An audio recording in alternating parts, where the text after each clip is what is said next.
Ang VC naman para sa axial tension. Okay?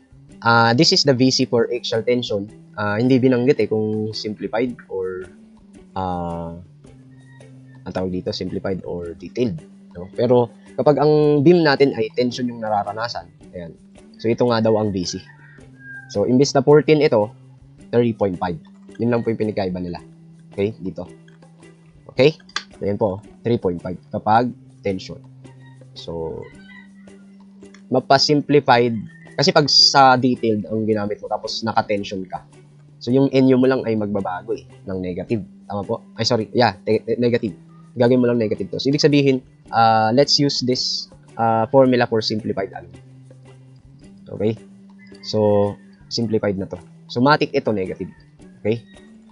Yung tension dito. So pag detailed tension, ito gamitin mo pa rin. Okay? Basta negative yung NU. Okay na tayo? So ngayon, gaya ng sinasabi ko, ito nga yung lambda. Okay? So ang lambda, the value of lambda shall be based on the composition of the aggregates in the concrete mixture. So modification factor po ang tawag natin dyan sa lambda na yan. So paano kapag ang concrete mo ay lightweight, ganyan, fine blend, ito ang lambda mo. Pag normal weight, 1. Okay? Kaya the whole session namin sa shear, ginamit namin ay 1. Okay? Kasi trinit namin na normal lagi ang ating concrete, which is true naman.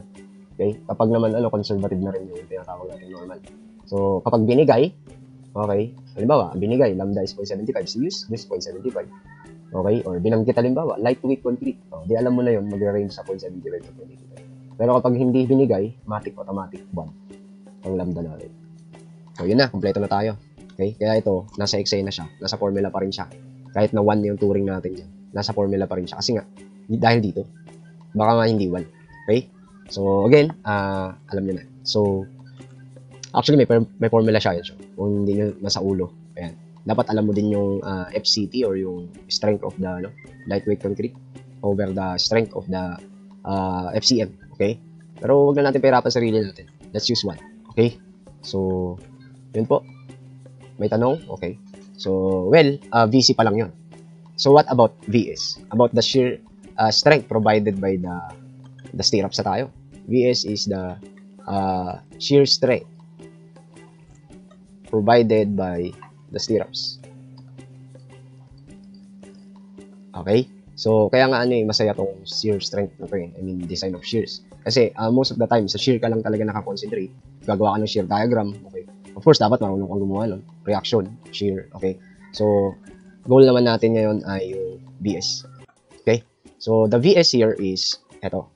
So, well, sabi sa 422.5.10, 0.5.3. Ito na lang. Pinahon-kahon ko na yung mga dapat natin gamitin.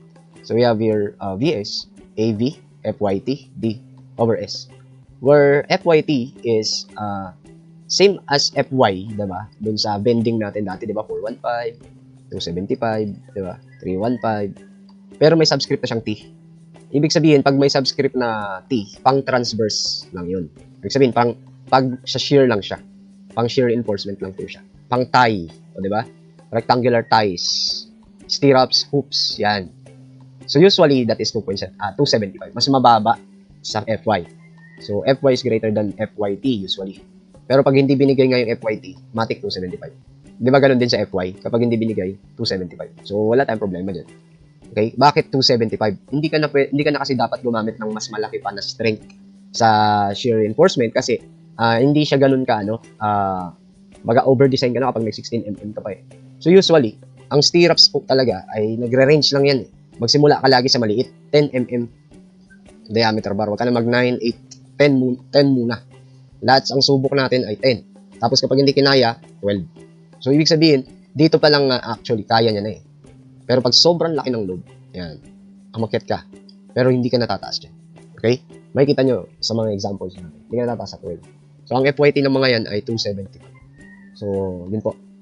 Ngayon, sa formula na to, okay, which is the ratio of the area composition for the shear over the spacing. Yan, yung S, spacing S. Napakahalaga po na alam mo kung alin ang pagitan ng mga shear strength yan. At yan nga po yung design. Okay? Yan nga po yung design. Dapat alam mo kung anong pagitan ng mga yan. Okay? Mahalaga yan. Kaya papansinin mo, inversely proportional sila. Yung strength provided by the stirrups at yung kanyang spacing. Okay? So, ibig sabihin, may kinalaman talaga yung spacing. Ibig sabihin, the more na malaki yung ating strength o kaya niyang buhatin, ay maliit ang kailangan mong spacing. Ibig sabihin, ulitin ko the more na malaki ang dinadala niya, okay, yung VS, yung kailangan buhatin ng stirrups, the more na masinsin, mas maliit ito, lumiliit ito. Tama? Inversely. Pero pag directly, ayan, dito siya sa taas, ayan, the more na malaki ito, the more na malaki the spacing mo, which is wrong. Okay, wrong concept. Pero the more na mahina lang yung kinakailangan niya buhatin, ay the more na pwede siyang lumuwag. Kaya nga pagdating di ba sa gitna, nakita niyo yung picture kanina? Okay, sige. Learn the concept, guys. Halimbawa, ito. Ba't dito maluwag? Ibig sabihin, maliit lang yung load dito. Okay? Ibig sabihin, hindi ganun kalaki yung binubuhat ng shear stirrups na to. Unlike dito sa dulo, di ba? Kaya nga, kaya nga, dahil doon, sa spacing na yun, dahil doon sa concept na yun, dahil ang support reaction ay malaki. Dito kasi yung critical sa support. Malaki yung reaction dito. So, habang lumalapit ka sa gitna, paluwag ng paluwag kasi habang lumalapit ka sa gitna, paliit ng paliit yung shear mo. Gets natin? So, kaya pansinin nyo, sa simply supported, di ba meron tayong reaction? Meron tayong reaction dito. So, ibig sabihin, if we simply supported din tapos uniform load, halimbawa. Bumubuhat halimbawa ng uniform load. Best example ito. Ayan, uniform load. Di ba ang shear diagram niya ganito? Aakyat ka. Ito yung R. Di ba? Tapos, uniform load. So, ima-minus mo yun. Pero, first degree. Yan. Tapos, aakyat ka ulit. Tama? Ganyan ang shear diagram nito. From that, papunta ka sa gitna, zero shear. Ibig sabihin, ito yung midspan. Okay? So, ibig sabihin, pagdating sa gitna, walang zero, walang kailangang i-resist. Kaya nga, kahit walang stirrups dyan, okay lang. Pero dito, masinsin. Diba? Magmula dito, sa reaction dito, papunta sa gitna. Ayan, habang lumalapit. Kaya nga, ito yung effective depth. Okay? Yan yung effective depth distance. Andito yung VU. Andito yung VU. Okay? Ito yung critical na kinukonsider ng code, not on the reaction. Pero kung tutuusin, di ba, conservatively, kung yung VU mo dapat ay yung reaction, mas matindi pa yun. Ibig sabihin, mas safe talaga. Pero ni-resist or ni-reduce ng code papunta sa VU, effective depth distance. Which is, halimbawa, kung ang cross-section natin ay ganito. Okay? Yan, effective depth. So, halimbawa, 500. Sabihin, at D is equal to 0.5 meter. Yan, ito yung portion na critical. Okay? So, yan. Ibig sabihin, dito masinsin. Diyan mo ngayon i-design using the formula VS is equal to AV, diba? FYT, D over S. O, kukunin mo ngayon yung S. Pagbalik rin natin, dito na yung VS. Andito yung S. Okay? O, yan. Ibig sabihin, ang bigat ng VS. Ibig sabihin, liliit yung spacing. Kasi ang VS po, anak, ay galing sa formula ng VU. Diba? VU is equal to VC plus VS. Which is separated, kinukuha yung VC. So, makakakuha ka ng VS, VU, minus VC. So, unang-una, na-compute mo na yung VU using reactions, and na-compute mo na yung VC using the formulas, VS na lang. So, kapag malaki ang VU, directly proportional. Kapag malaki ang VU, malaki ang VS. Kaya habang lumalaki ang VU mo nandito ka sa dulo, malaki ang VS. Kaya masinsin ang dulo. Simple lang, no? Okay. Ganun po yung paliwanag dyan. Habang lumalapit ka ngayon, ito na, lumiliit yung VU mo. Di ba? Ayan, paliit yung VU hanggang maging 0 yung VU. Hanggang 0 na yung VS. Pag 0 ang VU, wala tayong spacing kung 0 to. Okay, gets nyo na yun. So, yun ngayon ang ating concept. Pagdating dito, ayan, kailangan mo lang ito i-consider. Ano ngayon yung AV? Sir, ano yung AV? Okay, yung subscript na V is meaning shear. Diba? Sabi niya doon, AV shall be the effective area of all bar legs. Andun yung word na all. Sana all. Okay? All. Ibig sabihin, lahat ng legs. So, paano yun, sir? Halimbawa, this is the V. Okay, lagyan mo ng tuwid. Meron tayong stirrups. So, ang all na sinasabi, kung mahahati yan, ganyan. Ibig sabihin, yung dadaanan ng shear. Yung na-shear. Ibig sabihin, ito yun. So, ang na-shear dito ay dalawang area. So, ang area mo ngayon ay dalawang area ng bar. So, kung ang ating bar ay 10 mm, so that is 2 times 10 squared pi over 4. Yan po yung sinasabing effective area. So, kung meron tayong tatlong stirrups, pwede yan eh. Diba? Meron dito, tatlo. So, we have 3. Again, dito nga papasok yung diameter. Anong diameter sa gagamitin ko? Again, pag hindi binigay, mag-umpisa ka ng 10. Pag hindi binigay. Ayos? So, okay? So, yan po yung AB. Okay na tayo sa FYT. Yung D, alam mo na. Okay. So, pwede natin pangkuha ito ng spacing. Itong formula na to. So, that's it. What's next? So, for circular tie or spiral, AB shall be 2 times the area of the... So, pang-column na to. Ngayon, meron na naman tayong i-consider dito pagdating sa spacing. So, since nakakuha ka na ng VS, okay, halimbawa, using VS, using, well, ito yung tinutukoy ko, no, na dalawa kasi ang klase ng pagkuha ng VS. Yung una, yung VU is equal to VC plus VS, di ba po? Kasi, when you have this VU, when you have this VC, makuha ka ng VS, then diretso ka makuha ng spacing.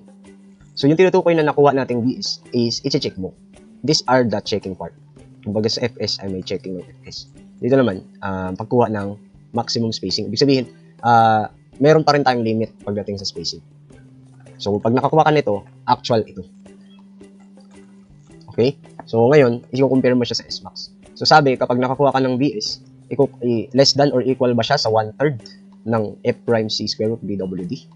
Or greater than siya? So, yan yung mga testing. If so, ganito yung makukuha nating SMAX. Dali na yung intindihin. Okay? So, 600 mm. 300 mm. Ibig sabihin, kung ang nakuha natin dito mamaya ay S is equal to 200, halimbawa, tapos ang nakuha mo halimbawa na VS ay 200,000 kilonewton, compare mo. So, kukuha ka ngayon ng 1/3. So, 1/3 halimbawa, square root of 21 halimbawa, tapos 300, usually yung ating B, tapos D is 450 halimbawa. Ayan. So, we have 206. Ano siya? Saan siya papasok? Ang VS mo ay 200,000. O, di ba? Less than ang ng 1/3. So, ito, tawagan natin itong formula na to na VS required. Okay? Para hindi kayo malito. This is the VS required. So, if VS is less than VS required, then our SMAX is D over 2. Ano yung D natin? 450 divided by 2 or 600. Okay? So, 450 divided by 2. Oh, 225. So, nakita natin? So, 225 or 600 ang SMAX. Pipiliin mo dyan yung pinakamaliit. Okay? Sa dalawa. No? The least. So, 225 or 600. Okay? Ngayon, ang actual na nakuha mo is 200. So, tatlo lang ang i-compare mo. Actual, 200. SMAX, 225. So, pag kukumpirahin mo ngayon si 200 at 225, syempre, ang pinakamaliit ang kukunin mo, 200. Okay? So, yun yung mag-govern. And, vice versa. So, kung greater than naman yung VS, ito, D over 4 naman. Or 300. Madali lang yan. Okay? So, ngayon, meron tayong VS required. Meron din tayong VS max. Yan. Yan yung mga dapat i-consider mo. S max. Yan yung mga kukunin mo. VS max, VS required. Okay? Ang VS required naman, ang VS max naman, ay checking for adequacy ng cross-section. Ibig sabihin, sa sobrang laki ng load at baka lumampas ka na ng VS ng maximum. Ibig sabihin nun, pag lumampas ka dito, i-resize mo daw yung beam. Ano? Hindi kaya i-resist ng beam, masisira na siya, mawawasak kayo. So, ibig sabihin, ang VS max ay papasok dito. So, ito pong binax ko ay mismong VS max. Okay, this is 0.67 times square root of F prime C BWB. So, kung maalala nyo, this is also the same as VU is equal to VC, VS, okay, plus VS. Same lang to dito. So nga, dapat pala, kung VU to, dapat pala, naka-times to ng reduction. Okay? Pero pag VN lang yan, VC plus VS yan. Okay? Ganun lang. So, kompleto na ako. Nasabi na natin lahat ng concept. Okay? So, punta na lang tayo ngayon sa steps. Okay? Yan, later on. So, the steps in vertical stirrups design. So, pasok lahat ng formulas na sinabi ko dito. Ayan siya. So, ngayon, but before that, let's do the example first sa pagkuha ng VC para hindi kayo matambakan. Separately kinukuha ang VC kasi. Okay, so try muna natin ito using our formulas. Cut ko muna para hindi masyado mababa. Let's go! Let the music play. It's time to celebrate. 'Cause it's